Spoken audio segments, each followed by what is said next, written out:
up, nerds? Podcast. Hi, What's up, dude? hello, and I literally welcome held my breath to. for like a minute there, waiting for it to happen. It's like I'm ready. Sometimes you Wait, gotta what did wait. we decide what this is called? Welcome to Cheese, Well, it's the yeah, podcast. cheese. The Cheese. podcast. It's just We're called Cheese. starting a with an full exclamation feature, point. full length podcast on cheese.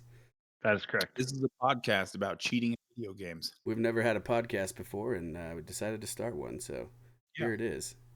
First And episode. since we're all connoisseurs of cheese, actually, okay, I'm not Yeah. okay. I have to have a disclaimer here. Okay, disclaimer. I am a self-proclaimed lover of cheese, although I'm not that well versed in cheese. So, like, I mean, I already know that some people have strong feelings against one of literally my favorite cheeses, which is like the most generic cheese, which is cheddar. I love You're it. jumping the gun here, Jared. No, You're hold on. jumping the gun. I'm just giving a disclaimer, okay? Sure, You know, sure. I don't know that much about cheese. I saw a video about making mozzarella once, and it was fascinating, but I don't know that much. I just know that I like it. So you Sure. And you so- just and appreciate so, like, cheese. Yeah, Yeah. I just know that I like it, but I am very interested in hearing like more. So I mean, I don't know why I guess I'm a part of a podcast that's doing nothing about talking about cheese, but I'm leaning on you guys to like teach me the ways of cheese. Maybe it's like for the educational factor. Yeah. You know, like this way we can I- guide you through this I journey. represent the average listener The of this podcast. The average cheeser. Most people like cheese. Oh, I guess that's probably not true in the world. Except for the intolerant. Yeah, but you know, people like cheese. I'm ignorant, so but I want to learn. So teach Hey, me, guys. Teach me your look, ways. That's the Well, I'm beauty ready of to this have a good podcast. time. That's the beauty of this podcast is there's no judgment. There's no cheese is an all-inclusive delight. Even the intolerant at times. Indeed. It's not an emotional intolerance. It's not. No.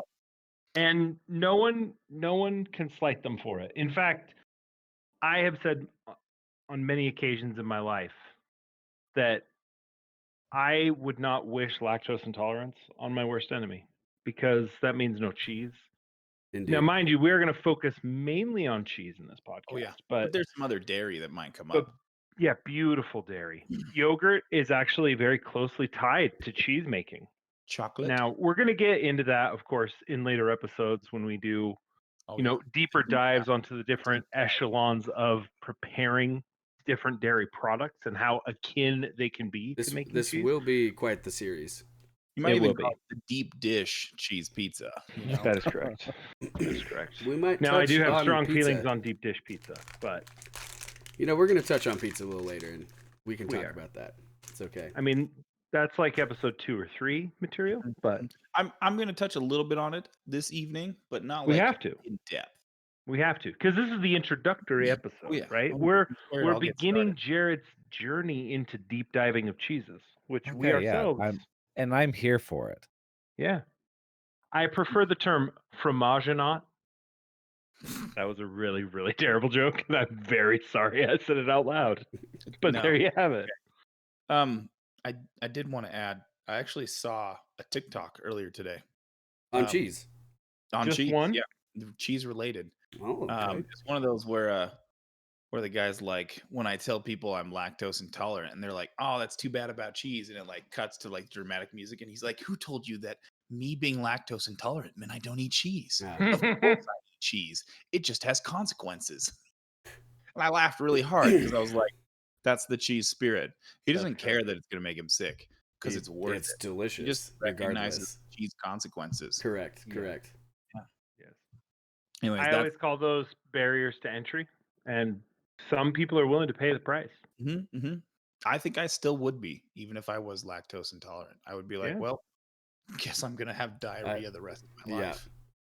I already do. Yeah. So. It's the porcelain price. Mhm. That's all that it is. Oh, Yeah, wonderful. yeah. Well, where should we start? Where should we begin? Do we want to start with the basics of how cheese is made? I'm more than happy to take us out. on this let's- journey. I mean, Let's sure. take the rind Let's off go to of the- this episode. You know, Yes. Let's learn. Yeah. Let's go way into it and learn everything we can about cheese. Yes. Jared, I actually want to throw this to you and ask you, what do you know about the cheese making process? Before we do, Okay. before I get into it, I'm wanting to know the baseline of Jared's knowledge of cheese. Okay, so my baseline knowledge of cheese is A, you take a cow. B, you milk said cow. it's a good start. And then something cultures, something magic, bam, cheese.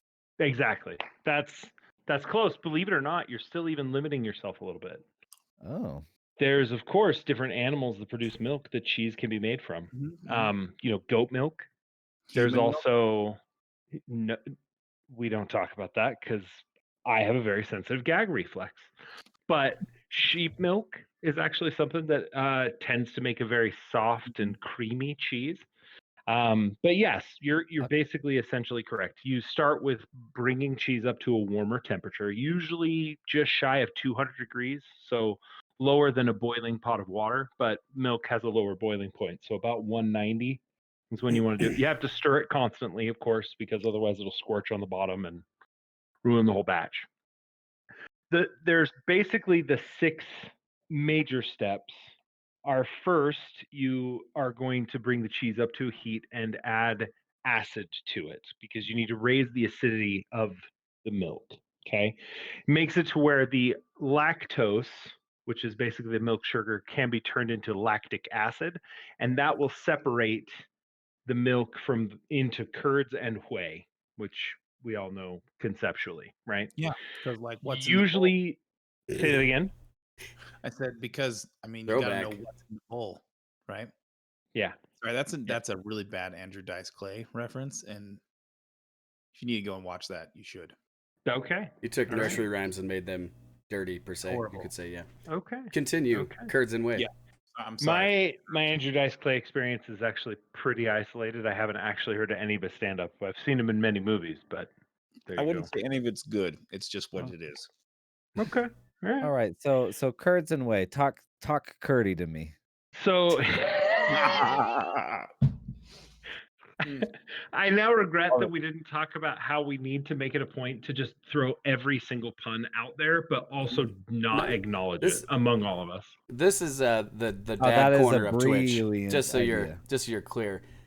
What'd you say? I'm a self-proclaimed dad on Twitch, so all things pun related are already fully enveloped into this place. That's true. The home That's of, true. of Let's Start a Podcast. Yeah, So no exactly. worries. So anyway, the acidification actually makes it to where the curds separate from the whey. So basically, it's where the protein kind of separates from the enzymes within it. Usually, then you add a coagulation, some sort of thing. It can be usually the most common is a rennet. Now it's spelled RENNET, and it's one of the few times where a French word you actually pronounce the T. Rennet and bergamot are the two that come most easily to mind, but that's for further conversations, of course.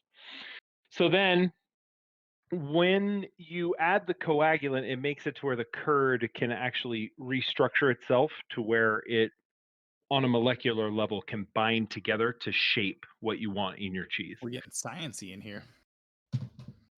I mean, what is cheese but the science of making milk better, Which right? on an interesting Fair kind of side note. of that, there's a lot of bravery that's got to be involved in the early making of cheese because at some point somebody was like, I'm going to get milk from that other animal that's not the same animal as me. Mhm. And I'm going to imbibe that, you know? Like that's some weird stuff already. Like you ever just walk down the street and you're like, that dog, I bet I could suckle off its teeth too. You know, but no, he was like, no, the biggest animal, it's got big teeth. I'm going for that one. Right. But then Yeah. someone else was like, well, I can just store this for later. Yeah. Right. And they were wrong, but they were like, still going to find out what it's like. Just a lot of like really Totally. aggressive trying of weird stuff that I wouldn't be willing to do. So I don't think I could. I guess starvation is probably the biggest key to the discovery of cheese. People were True. starving, you know. It's true. Like when And you're you a actually hunter-gatherer, you're gonna eat you weird actually stuff. say it again. I said when you're a hunter gatherer, you're gonna eat weird stuff. It's true. True It's true. facts. Some of it may even be utterly disgusting. That's So a good point. you did remind me of the fact that when it comes to the milk that you start with, there's of course pasteurized milk, and then there's even ultra pasteurized milk and Mhm. raw milk, Mhm. right? Best cheese milk to use is actually unpasteurized, so raw milk I would is the assume. best. Yeah, because basically it has a higher content Higher for bacteria, higher fat content, whatever. exactly. Sure. Exactly. So the cheesing magic can work its magic, kind of a thing. So anyway, when you start to separate the curds in the whey, at this point you kind of have to figure out what kind of cheese you want, because usually what you do is you end up breaking up the curds by cutting it, okay? Cheddaring is the term for dicing the curd to very fine chunks. And usually the smaller that you cut the curds at this point in the process, the firmer and drier your cheese is That's going actually to called end up. cheddaring. It is actually called No cheddaring. kidding. Hence the name cheddar cheese. I'm actually surprised.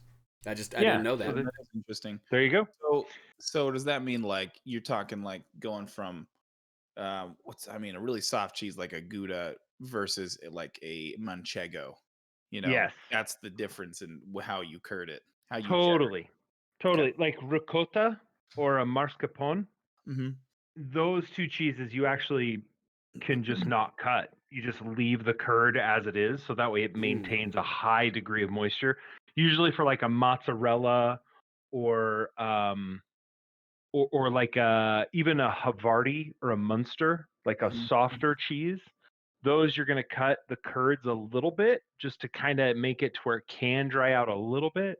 But it also gives an opportunity, because at this point is one of the points in which you can add salt to help flavor your cheese, right? Okay, 'Cause there's- so I got a quick question for you. Sure. Let's set my mind at cheese and explain to me, when you say curds, I'm just picturing you go down to the store, you can buy some cheese curds. I go to Yeah. A&W, I can get deep fried cheese Oh, yeah, curds, you and can. they're Oh, man. delicious. Ooh. Is that Yeah, like the you can. base thing that all cheeses end up with, is just curds? So like, or is the curds that you get at the store like a certain type of cheese? Usually the curds that you purchase are of a different kind of cheese. The most common used is cheddar curds, because that's usually the size of the cheddared curd. Okay. So Okay. yeah. But like But that's also why so they're soft, because they're unprocessed. They're just like the basic curd. They're usually not Correct. even pressed. So Correct. So I used to live in Seattle, and there's the Seattle cheese making company that's in Pike Place Market. So if you're ever there, I strongly Is that the recommend place- stopping Is by. that the place where they throw fish at you? That is Brew the marketplace? market, yes, the fish throwing market. But so if you if you go to the market and you go to the fish place, if you're looking at the fish, there's also a big like bronze pig statue right around there. If you're standing at the pig and you look to your right, Pike Place continues kind of to the north. And on the right side of the cobbled street, you'll come to an intersection, and on that corner there's actually a big glass curved window, and it's to the Seattle Cheese Making Company, where they make cheese in house. And at that giant display window they have a vat that holds like probably a foot acre of liquid. Like it's a foot acre is a That is a gross very exaggeration. strange measuring term that I've never heard before. Oh, a foot acre is how you measure the volume of like a lake. Yeah. It's kind of- it's It's kind of So like the a volume of 10 water to fill 10 an box acre or, with 1 you foot know. of water. So you're you talking go. about a lake of cheese? Yeah, and that was Ooh. wrong. That was totally wrong. I'd mean, say it that probably sounds fits amazing. like probably 500, 600 gallons of water. That's Right? still pretty cheesy on the eyes. water It or is. milk? So like liquid. Liquid. I just like showed up and I was like, "Hey, I got a bag of like tortilla chips here," and like just dipped Yeah. it in. Would Yeah. I be having the but- world's biggest nacho? Is that what that would? Well, these are Sort these are of. like cheese curds and whey. So Still Exactly. impromptu nachos. I'm just So getting what that. they do is in that giant vat, and it's probably like 10 feet long and about 4 or 5 feet wide, and they have agitators so that way when the milk is being warmed, it can keep it agitated. Then they add their acidification and then their coagulant, and then they actually then cut for their mozzarella, and the curd cuts for mozzarella. I've seen them like pick them up and stack them. They're usually about 3 or 4 feet long and then about 6 by 12. Just like they almost look like railroad ties of cheese curd. It's kind of sexy. See, Todd, That- when you say cheese agitators, what I see is like somebody that's like facing off against riot gear police, but they're in the cheese and they're just like, throw it back, tossing the like the grenade canister. Totally. Seasoning with pepper what it spray. is. Mhm. Yeah. I'm right there with you. Hence the name Pepper Jack. Exactly. That's where pepper jack comes from. It's from Little known It's history. from Yeah, cheese agitator. agitators with pepper jack spray. Exactly. So anyway, you can add the salt in, and if you keep the curds large, that tends to make a very soft cheese. And the smaller you cut the cheese curds, the more dry or hard your cheese will make. Mhm. So then So when you're ano- cutting a lot of cheese, it's dry. But Exactly. if you cut it once and it's moist, you probably stop right there. Exactly. And I prefer my cheese moist. I do. A wet cheese, as it were. A very wet cheese. Yeah. It's where it's at. It's where it's at. I see your joke and I walk right through it. I see try your- to avoid cutting a wet cheese personally. Yeah. Anyway, so then one of the final portions is then this is when the shaping comes in. So again, you can salt while it's still like in the cooking and curd process to season the curd, or you can actually wait until after you have shaped your cheese. Usually you take the curds, you basically take the pot and you can pour it over a giant cheesecloth. The whey falls through the cheesecloth, and then the curd itself you then kind of shape by packing it tightly all together. So cheese curds, kind of like you're talking about, Jared, are before basically they just like cut all the curd in the vat and then scoop them out and put them in a bag, right? And then sell it as cheese curd. But when you actually are shaping it and you put it in the cheesecloth and you press it together, because of the fact that they're so AJ's just giggling because I'm getting very excited No. about I'm this. laughing at chat. Sorry. I'm laughing at chat. Oh, I'm Yeah, not. yeah, I'm yeah. not watching chat this time. That's Sorry good. about- You're talking. You're talking. Keep talking. Okay. You're doing great, Todd. Great. Anyway, sorry. So, yeah, when you pack the cheese tightly, then the curd tends to kind of reform together. And so that's how you get bricks of cheese, right? They basically shape it by putting it in that. Usually at that point, when it's put into the cheesecloth, like if you're making a homemade cheese, you can also add salt or other seasonings at that time. Probably this is the point in which you actually would add pepper flakes to make pepper jack cheese, kind of a thing. Then comes the aging process, which is the final step. We're all pretty familiar that we're going to do that. It's also known as ripening or affinage, I believe I'm saying that right. And an affineur is a person who ages cheese, usually by putting the cheese in a humidity controlled environment. Sometimes they'll even add mold to the air so that way they can make like a blue cheese Delicious. or a Roquefort or something like that. Okay. Adding salt to the outside of the curd also is what creates the rind to kind of protect the moisture integrity of the cheese itself on the inside. Going back to Devin's comment from just like a few minutes ago, like what a wild ride it would have been to invent cheese. Like Yeah. what can not only just like what can I milk? What animal that's not my own species can I milk and imbibe? But also, how do I make this ferment? How do I add acids to this? What do I Yeah. do with this stuff? Do I put mold in it and maybe that'll make it taste good? Like Yeah. what a wild ride of discovery the Yeah. early I think days a lot of of the cheese mold would stuff be. had to be totally accidental though, and they were just Oh like, yeah. "You gotta eat it anyways," and then they were just like, Milk "No, was this is totally amazing." different though. If you go back 5,000 years, milk was Yeah. like you milked your own cow. People were Yeah. intimately familiar with milk and how to cook with it or how to use it. So But I think all three of you are right. Like the creation of cheese different 5,000 years ago because most affineurs use an actual cave. Like that's a regional thing, so it'll add regional flavor because of course the humidity, the minerals in the air, the Mhm. enzymes, Sure. the Wow, bacteria, that's things some like kind that. of detail I did not know that they do it in Yeah. caves. Which I guarantee, kind of like to Jared's point, that basically they were like, man, this tastes weird. What if we boil it? And then they boiled it, and then maybe some I don't know, some citrus got into it. Because that's most common way to make ricotta is to actually just like warm milk, throw lemon juice into it to acidify it, Mhm. and then it makes it to Which where is it gets the disgusting, by the texture. way. What's that? Said which is disgusting, by the way. No, ricotta So is delicious to the I'm taste gonna and throw this very out. desirable. I'm guessing that the acidity and the salt type stuff, those were things that we'd already kind of discovered helped store food for longer. Right. So Yeah. maybe Right. that was just like the thought process of, well, it worked for the venison that we have. Let's try it Let's on throw this it in milk. cheese and what We'll happens. throw in some salt and some Can we smoke it? Can we dry it? lemon juice. Does Sure. it work? You know, Sure. that It'd be makes the sense. same thought process. You're But the right. first So while had to be like just the wildest ride Yeah. of, well, it's got blue chunks of mold in it. Should we still eat it? And the answer was yes. And there were probably times where the answer was yes, and then they died because it was some toxic form of mold. There's 100% happened.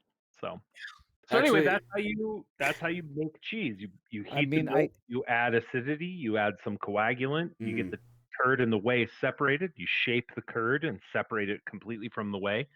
If you want a softer cheese, you may mix back in some of the whey with the curd while you're shaping it, and then you age it. I was Pretty going to cool. say though, isn't cheese pretty like localized in certain parts of the world too? Like there, most of yes. Asia does yeah, not I've heard a have the lot of cheese most of process. Asia and Africa don't like there are pretty much everyone is lactose intolerant. It's more of like Really? a something that happened in European times because most likely maybe here's a little history of cheese that I know, I guess. Uh like in Europe they're a different climate. So like when um and when winter comes and that they no longer can harvest crops and stuff, they had to base their food off of animals and such. Right. While like places in Asia don't have nearly the temperature swings like they do in Europe. So like it's kind of like a Yeah, it's divergent just like rice all day. evolution and adaptation to be able to take be able to eat lactose. Right. Todd, maybe you can help out with this question in the chat. Sure. Dr. Donk says, I've heard that places store cheese in gigantic blocks that mold over time, and then as they end up completely covered in green, and then when they need it, they just scrape off the outer layer of mold. Is that That can happen. That is accurate for So- some cheeses. Yes. Yeah. So like a Gruyere is a prime example. Usually the rind on the outside, or like a brie. Brie is another really solid example, because usually the rind itself, you wouldn't want to eat the rind. So maybe a mold will grow on the outside, but the mold can actually still contribute to the flavor profile of Correct. the cheese itself in the wheel or the brick. very nice? So yeah, great question, Donk. I cool. feel like if you were making your own cheese and then like you see a bunch of mold and you're like, "Oh crap, I ruined it." But maybe it's still edible. Let's give it to my friend here first. See if he likes it cuz Totally. it's Totally cheddar him fine. than me. Cheddar him, then Totally. yeah. I want to add, because we were talking about Western and Eastern cultures and cheeses, I did Please. see a cheese history video just prior to this in my cheese research. Go on. And just a quick point is that we were talking about crops and animals, and they had to use it to kind of go through the winter. That's all accurate. And in China, in kind of like a Chinese culture or Eastern culture as it is, they still made cheese in a much smaller sphere, but they used like more acidic things than rennet. You were saying rennet for like cheddar and everything, so Yeah. they'd throw like lemon juice, Oh, interesting. right? And Yeah. so it was just a totally different genre of cheese, you could say. Yeah. I don't remember the names of the cheese, but it was just like a very different experimentation with cheese. Totally. So it's not like non-existent, but it is very rare. It's not like part of the culture's diet and whatnot, right? Yeah. So yeah, Very nice. I have to ask a question because you talked about how you thought ricotta was disgusting. Do you not like lasagna then?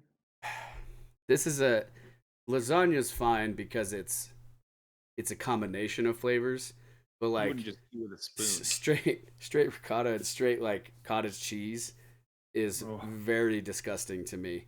Like I can't handle it. I love cheese in general. It's very I'm not good with like a lot of the slimier cheeses.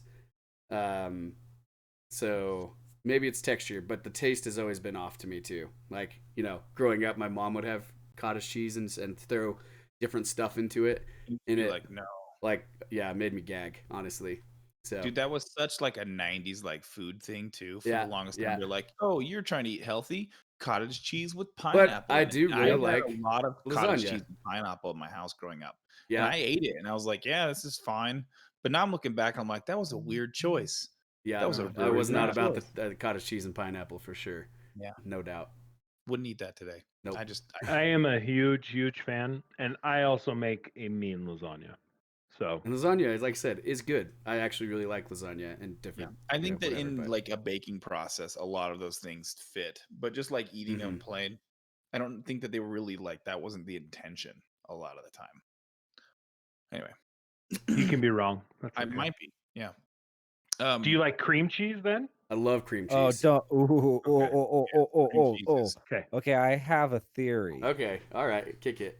And I would like to extend it to you guys, a challenge. Sure. Okay. I'm not saying it's impossible. I have just yet to see it. Sure. I am Okay. of the opinion where literally every food is made better by cream cheese, or at least it goes okay with. Okay. Try to think of any food, and I bet you cream cheese complements it. It goes with everything. And I've had this theory for a long time, and like my sister was like, "Oh yeah, what about hot dogs?" And I'm like, No. I don't know. So I good. think Yeah, that would be Seattle good. hot And dogs. Well, so you know I would what? totally- I I just would made just write one, that on and a then think- I was like, "Dang, this is really good." I can add to that real quick, just like right off the top of my head. Cream cheese, I think of cream cheese as sweet a lot of times, right? I think it's in a lot of like pumpkin roll. It's in just a lot of like. Combines well with sweet. It does, Bagel? but sweet things like that and cream cheese usually is dumped a ton of powdered sugar in there. It's not usually straight cream cheese. Cream cheese as a base is pretty neutral, and Yeah. that's why it does go so well with anything. Like, yeah, Celery you or can like on a literally hot dog, put I'm it- sure yeah, would be good. Yeah, you can put it with vegetables. All that people do that all the time. Any type of Proteins, bread. yada yada yada. Yeah, you can have like cream cheese and steak sandwiches. Like that works really well.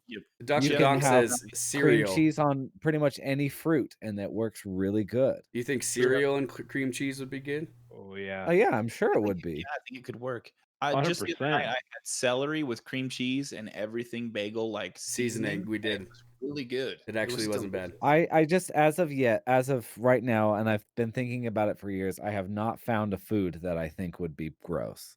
Interesting. And if I Kimchi hear would be someone good that's with it. questionable, I would try it.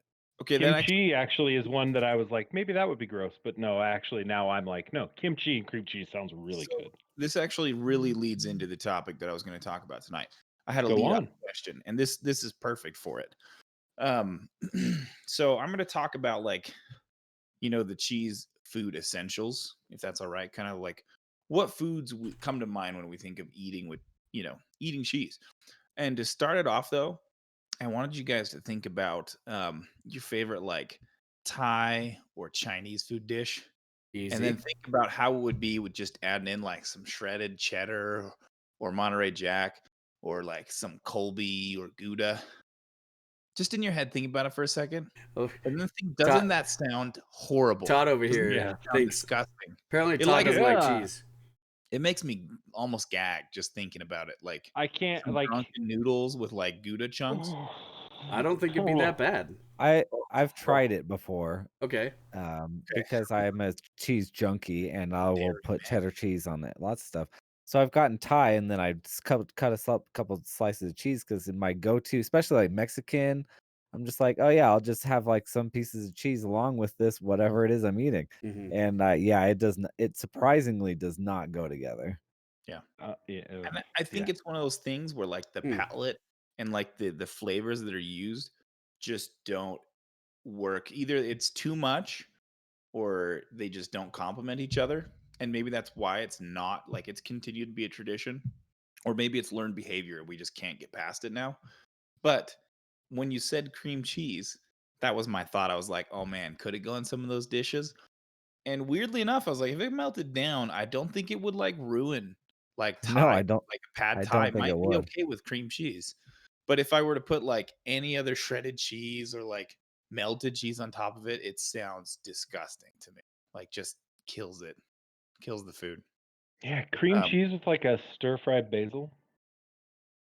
It probably could be I'd good because it'd I'd just be try kind it. of like I mean, creamy. Yeah. it It'd feels melt like it in would and be add the creamy. creamy feeling more I'm than here like for it. It wouldn't be cheese. Yeah. bitter like a cheddar. Mhm. It, Yeah. The texture doesn't feel like it wouldn't ruin it texturally, and that's what I Yeah, worry no. about with like a lot of the other dishes. Yeah. Anyway, so um let's talk about like the big cheese foods that like I think people consume the most often when it comes to cheese you in want us to throw America. them out? In America, yeah, and I'll tell you if it's on my list. Burgers, Cheeseburgers, Burgers, D- number one, the cheeseburger, pizza. pizza, it's on nachos, like nacho cheese, and on many applications. nacho cheese and like Mexican food in general. I kind of threw Totally. Okay, okay. Pasta. pasta. Pasta. Yep, absolutely. Jared, any other thoughts? Lunchables. I uh, don't. Lunchables, Lunchables. Lunchables, Sammy's. a snack Sandwiches. that's still good, right? what's just the sandwich, a general sandwich? The other yeah, one I of had course. was just in general sandwiches, grilled cheeses, melts, Okay. those kinds of things. Those are what I think of when I think cheese central. I'm like, I want something with cheese on it. I know those will have it on it always. Totally. And if they don't, it's missing something. Um so let's talk about cheeseburgers for a moment here. Yes. The American classic. I love a good cheeseburger. I'm not afraid to admit it, and I'm not afraid to eat more than one a day Hallelujah. occasion. Yeah. It might be a problem for me long term, but like for right now, I'm cool with it. I Carpe think one of the diem. great things about a cheeseburger is that it's a very versatile sandwich, if you will, for cheese. Like I can't think of a cheese that's bad with it. There might be some exceptions out there, but for the most part, you can throw pepper jack on a burger. We got in the chat. I've got my tops are American cheese, Gouda, pepper jack, blue cheese in very fine amounts, and then Swiss? some Swiss Oh, is yeah. great on a burger. I don't know Dude, what a Swiss mushroom burger. Chef's kiss. yeah. Any other cheese favorites for the cheeseburger? You know what? Oh, for the cheeseburger. No, Yeah, we've for said them. cheeseburger. No, I'm on the same page. Okay. I am too. So and it's like why is cheese so integral to the burger? And my first thought is that it is a binding agent. All right. A cheeseburger is a burger in general is a pretty sloppy deal. And American cheese has like the binding properties to like hold everything together. I Because know it can be goopy and solid at the same time. exactly. It hits both of those things. And it helps like add to what is already supposed to be like a portable meal. Yeah. The burger is your entire meal. It's your salad, it's your protein, it's your Salad. it's your bread. I mean, you joke, but you can have tomato, lettuce, onion. Pickles. Those are all things you Pickles. can put in a classic salad. Sure. If you're throwing some mayo on there or some ranch, then you've got your dressing too. Like it's a joke, but What is a burger but got a all those things. constructed salad? it is your It's a entire constructed hamburger salad. it's your full course dinner Sure. in one package that you can shove Yeah. in your mouth. Hey man, I've been saying for years, pizza can encompass the entire food pyramid if you put pineapple and meat and vegetables on it. And the burger, the same thing. How often do people put pineapple on burgers? We got the iconic Pulp Fiction scene, Mm-hmm. Mm-hmm. the Big Kahuna burger. That's right. That right. is a tasty burger. It's a tasty burger. burger. And then, after enjoying that bite of burger, he kills a man. Great stuff. Just Spoiler alert. Well, your thoughts, your theory on cheese being the binding agent for a burger, I think is a very interesting hypothesis. And I Good agree with you. Well done. Well done. That was pretty good. yeah. So it acts as like I said, like the binding agent. But it also adds what a lot of the other ingredients are missing on their own. Lettuce and tomato. They're vegetables. Your beef, assuming it's a beef burger or a turkey burger, they're just like really, pretty basic protein. Like, I don't know when the last time it is you just cooked like plain ground beef and then just ate that plain unseasoned ground beef. But if you do that, it's terrible. Like, even cooking it, like if you're making like some taco meat maybe, and you're cooking just plain ground beef, it's not good. It smells not good. No. But as soon as you throw in like, you got to get the salt and the fat in there, and suddenly it becomes delicious. And that's another thing that cheese is doing. It's adding the salt and fat that it needs to make those other ingredients kind of elevate. True facts. Also, I remembered usually most hot breakfast items all incorporate cheese. Like grits with cheese is so tasty. Omelets, hash browns with cheese, all great. I didn't even think about the breakfast element, but yeah, it's totally there. The other thing is that it improves the texture. It provides like an alternate texture that is very popular. At least I think so. And then it accentuates and counters like other flavors. You've got, like I said, you've got that creamy, salty, kind of fatty flavor that goes well with like the acidity of vegetables, the the protein and umami flavors of like the meat or tomato. And then with bread, which leads me to my next step on this food journey, sandwiches and grilled cheese. Right, I'm an active contributor to the grilled cheese subreddit. Right, you can look for my posts. I won't tell you my username, but you can look for them. Nobody tells you your username on the internet. Come on. No. No. Why would you do that?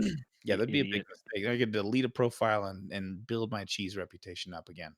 But I think that like the grilled cheese is kind of like our meal of cheese at its most basic form. At least for Americans. I think if you go to other countries in Europe, there's a lot more options. They're very like just cheese and what other ingredient focused. You've got omelets in like France where it's like cheese and egg is just like a standard thing. And then any pasta and just cheese through, the Mediterranean. So, but the American thing, it's bread and melted cheese. Yeah. And it's an instant classic. You can feed it to your picky kids.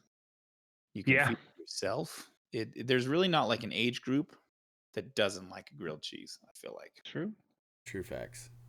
Yeah. Just by raise of hands or, voice, have you had a grilled cheese in the last month? No. I hate that I have to say no. Okay. Yeah, I have. Yeah. All right. Eat that shit with a nice tomato soup, and I like to chop up little chunks of cheddar cheese to put in my tomato soup. Of course. And it's like little cheese bombs while you eat your tomato soup. Indeed. That sounds amazing, and I will definitely try that the next time. This guy over here doesn't like cheddar. You dip your sandwich in your tomato soup. Yeah. Here's the thing. Here's the thing. And I'm going to soapbox for just a moment.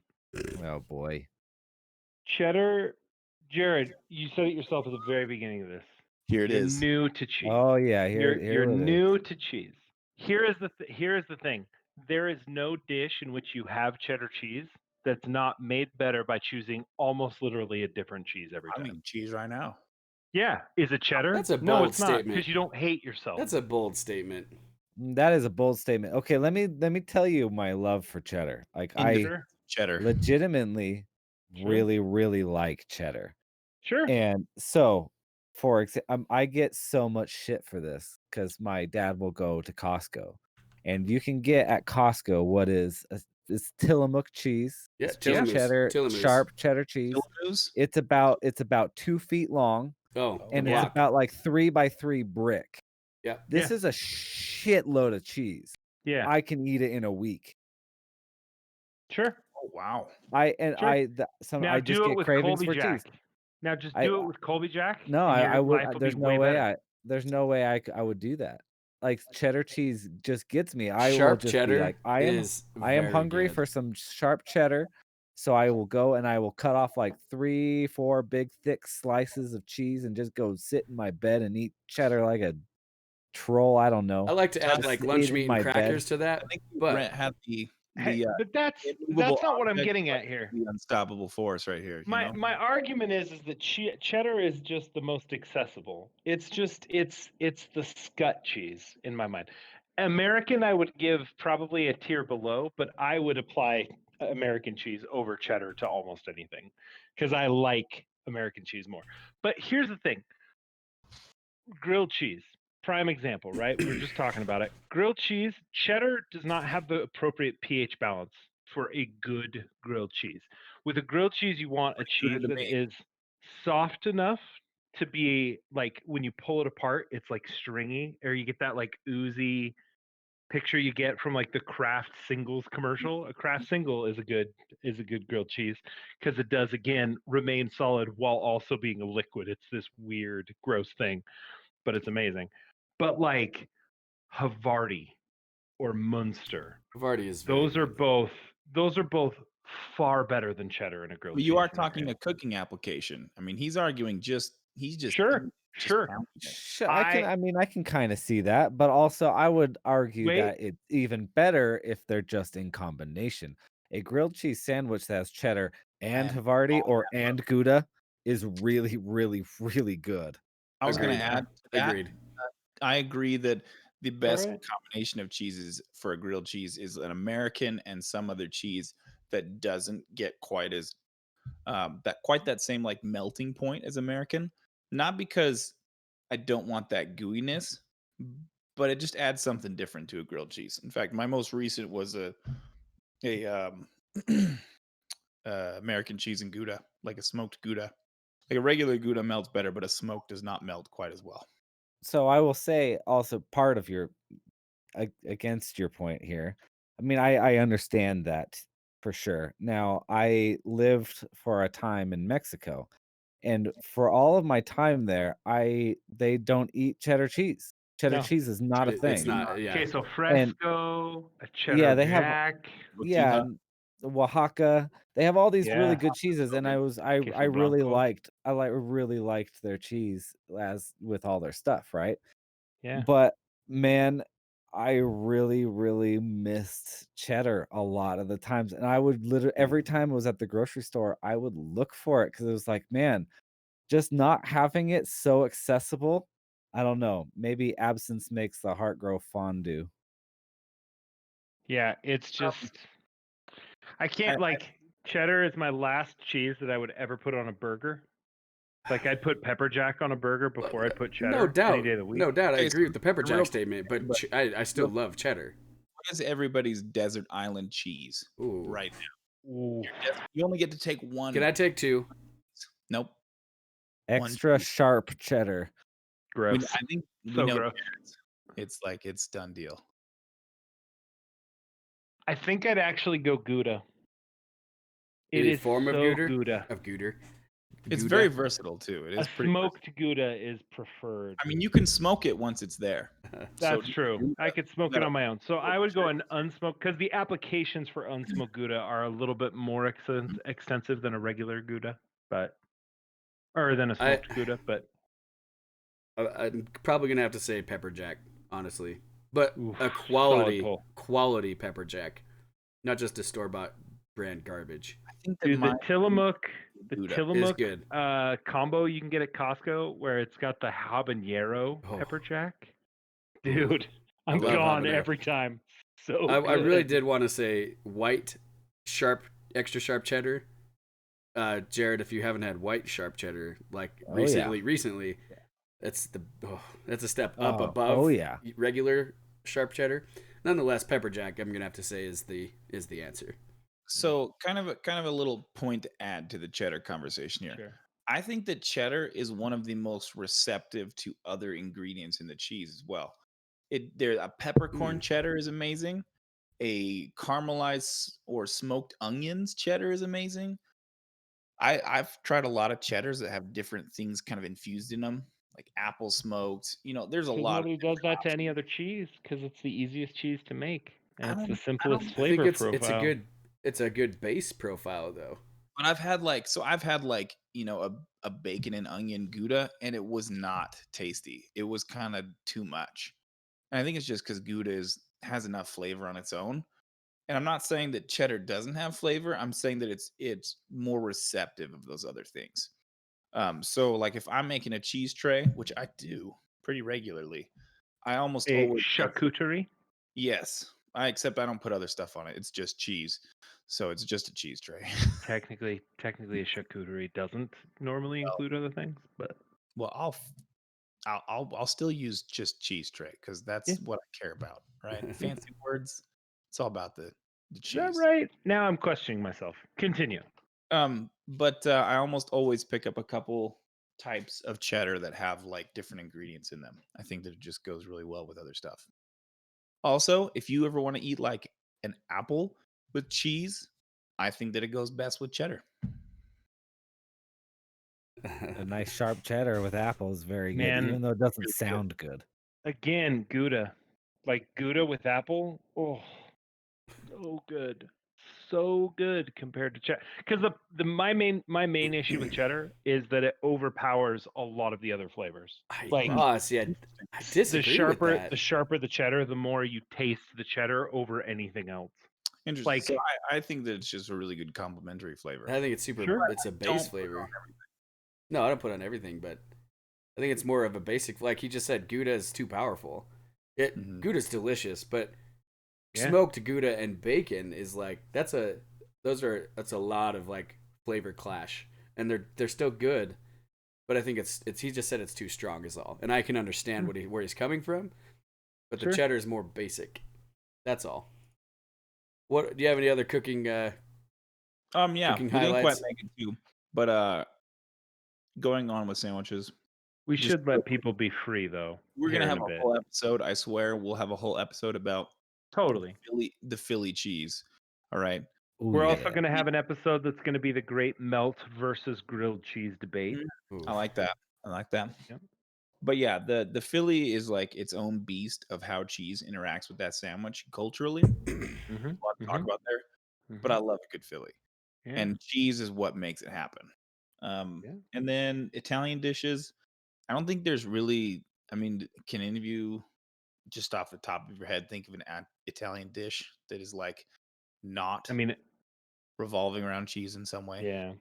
or that I doesn't mean, use cheese or isn't? maybe like a baked ziti, but usually most Italian foods are made better by adding the cheese. And But a baked ziti, I mean, I put Parmesan and Asiago over the top. Get that. most people do, but normally, I mean, I've seen it without cheese before.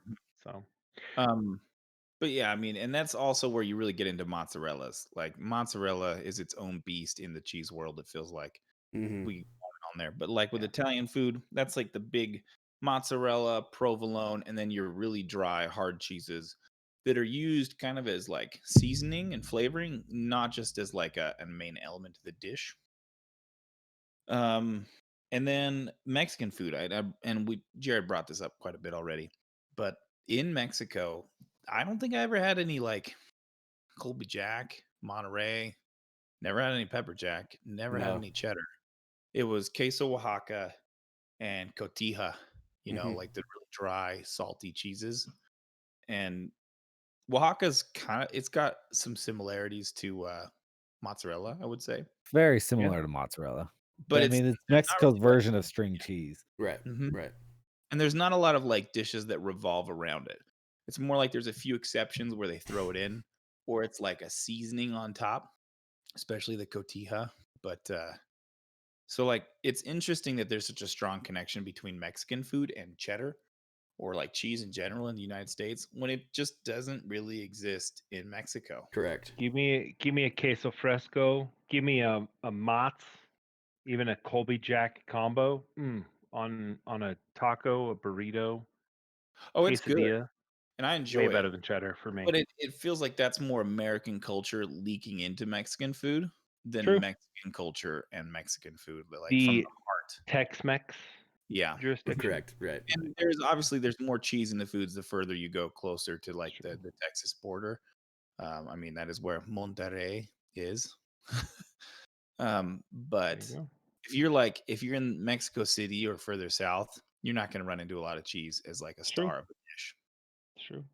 So, there's some interesting elements there culturally. Totally. And look, each region we're going to have a very specific episode about where we spend nothing but the entire time talking about different regional applications for cheese. I'm also really excited for the next time we do a deep dive on the specific differences in preparing a goat cheese versus a cow cheese. Yeah.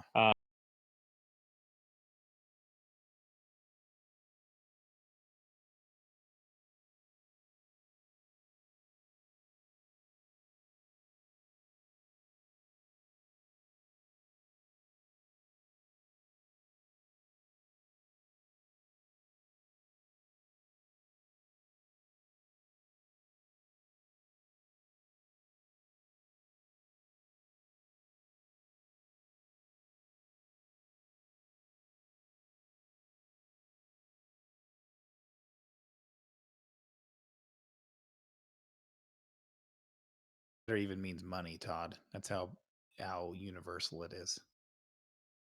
Are we back? We're back up. There we go. I don't know why we died, but we died. Anyway, so we just talked about cooking with cheese. I want to bring up real quick the modern cheese. Cheese in the modern era. I want to talk about some cheese spiracies and big cheese. You know, how big cheese controls the cheese world today. Real quick, I'm going to throw up this little Please don't tidbit. throw up. Nope. On screen, we have a quick graph. This shows 1970 to 2010. This is cheese intake. So it increased threefold from 1970 to 2010. Well, ice cream in both forms and even yogurt stayed pretty low. Yogurt did have a big uptake in 2000 to 2010, but nonetheless, cheese, with the advent of Greek yogurt. A lot of things, just general yogurt and like yogurt ice cream and stuff. Anyway, Activia. Yeah, so Go-Gurts, baby. Cheese had like a 3 times increase per person, up to like 33 pounds a year of cheese, and Jared's probably like 100 pounds of cheese. And for that, I'm grateful. Yeah, that cheese is important. I now have a goal to exceed. Yeah. So, why? Like, what's this intake? Like, why is it such an increase of cheese? So, there's 2 things on the cheese spiracies and big cheese that come into play here. One example, if you go back, like big pharma, but big cheese. Big cheese, correct. So, not to be confused with the big cheese. Yeah, not the big cheese, just big cheese. So, Switzerland is known for its cheese in general. There's a lot of cheese products that come out of Switzerland, a lot of export of cheese. So go back about 80, 90 years-ish, post World War I. Switzerland was neutral, okay? A huge export of cheese. Well, post World War I, the rest of Europe is devastated, economically, resource-wise, people, and suddenly you have no one to export cheese to. So they had to develop this way, and they made the Swiss Cheese Union. It's basically a cheese cartel that started, and it controlled all facets of cheese in Switzerland. Cheese at the time, interesting. I learned from some articles and Wikipedia and some other podcasts that cheese at the time was actually Switzerland made 1,000 different types of cheeses during this time, and suddenly the cheese cartel cut it down to 8. And they controlled the dairy production, how much they could milk. They controlled the cheesemakers' production. They controlled the distribution and prices and amounts in all facets of cheese in Switzerland. Because suddenly you couldn't export cheese. So you could only buy cheese locally in Switzerland. So Interesting. because they had no one to export to. So this happened, and suddenly like all these cheesemakers just bow to it, but it's also subsidized by the government at the time. Eventually, yes, the cheese union cartel falls away. People start to make other cheeses, but this drove like Switzerland to be another new era of leadership of cheese because it was so Interesting. controlled. And in fact, what it made was cheese fondue. Cheese fondue When was this? started like 80, 90 years ago. Okay. So Continue. fondue was created in Switzerland because they decided that they needed more cheese to make and They to needed a sell. luxury And product. to cheese, export. like fondue in that form, like, you know, bread dipped in like melted cheese, was Sure. not eaten by most people. It was like people in the mountains that wanted kind of a warm meal after the day's work and they were cold, they'd warm up the cheese. And so they decided, what's it called? Gruyere and Yeah. Emmental. Those Yep, two yep, they yep. would melt into fondue, and they started peddling and marketing fondue, and it became the Swiss mark of like excellence was cheese fondue, and it was like a huge thing in Switzerland. Really? Yes, Interesting. yes. I never So would've- in the same regard, now come modern day, circa How 1995. deep does it go? The big cheese is deep, dude. Big cheese gets deep. So I can't wait for the deep dive episode where We we come- just talk about. we come to 1995. Dairy and cheese are intertwined. No, we have course. the Galt milk push comes out. Yeah. We got milk campaign. Because the United States decides we're not consuming enough milk and dairy sales are down, so they create the Got Milk campaign. Well, in 1995, well, that was 1993, but it was finally released in 95. In 1995, the U.S. cheese cartel, who there's a little company called Dairy Management. If you've never heard of Dairy Management, they are an advertising company created by the U.S. Department of Agriculture. And So so this Okay. is all the way to the Okay. top. they goes kills all- all the way to the top, baby. So all the way to big cheese. all the way to the biggest cheese. Yeah. Control So big cheese, the same company that's peddling obesity ads to like fight obesity is trying to push heavy amounts of cheese consumption and dairy at the same time. well, So one yeah. huge example of this, we were talking about multiple cheeses on dishes, how it can like a grilled cheese with things. They had a $12 million campaign pushed with Domino's in 2010. When 2010 rolled around, if you remember, Domino's released the Wisconsin cheese pizza. Totally did. This yeah. was government backed by Dairy Management in 2010 to push the consumption and sales of cheese in the United That is States insanity. by big dairy and big cheese. Wow. So we want. I want to know way more about that. so Right. then one more thing in 2015-ish, Big Cheese decides. So Swiss, we're gonna go back to Swiss cheese. There's like 330 million pounds of cheese, Sure. or 330 million pounds of cheese created a year in the U.S.